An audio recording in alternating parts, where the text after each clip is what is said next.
sit for an interview. We've always said we will take answers from anyone and nobody is above congressional oversight.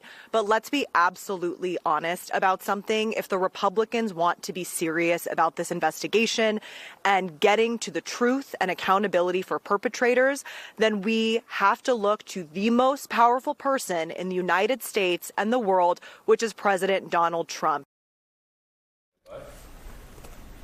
Joined now by Democratic strategist Paul Begala, who's an advisor to President Clinton, and Republican strategist and former Trump campaign advisor David Urban. Good to see you guys.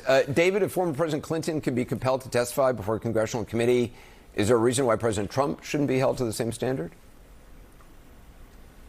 You know, Anderson, it's a good question, tough one to answer. I do think that there is a slight difference between a sitting president and a former president, and so I think that if he is compelled by the, let's assume that. For argument's sake, that the House does flip in September, and next year there's Democratic-controlled Congress and the committee is controlled by Democrats. I assure you that they will subpoena him to testify, but it'll be dragged out for some time because he is a sitting president. I think there is a slight difference, but it does set a tough precedent to overcome. Paul, I mean, did congressional Republicans make a mistake, a strategic error by pursuing the Clintons? Man, yeah, industrial strength, highly enriched weapons-grade stupidity. Even the Republicans in the committee said President Clinton cooperated and that he was helpful. He answered all their questions, never took the Fifth Amendment. So he comes out of this just fine. But I think Urban's right. It's very difficult to say Clinton has to testify, but Trump doesn't. There's a difference with sitting presidents. He's right. I worked for a sitting president who was required to testify in a lawsuit.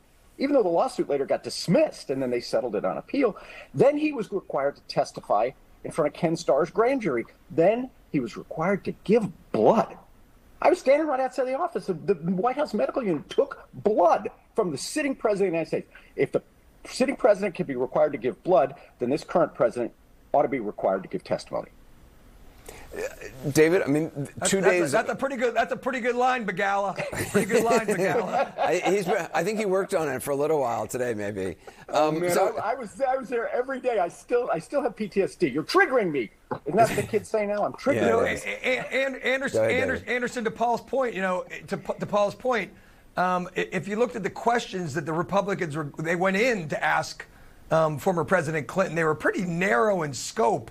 And if you think that if they're going to go in, the Clintons had obviously negotiated what they'd talk about, what they wouldn't talk about. So to Paul's point, I'm not quite sure what they thought they were going to achieve by dragging them both in, but it doesn't look like they got much out of it. And even President Trump going in the helicopter today, said, look, I like Bill Clinton. It was terrible. I don't think he should have gotten dragged up there. Kind of interesting point.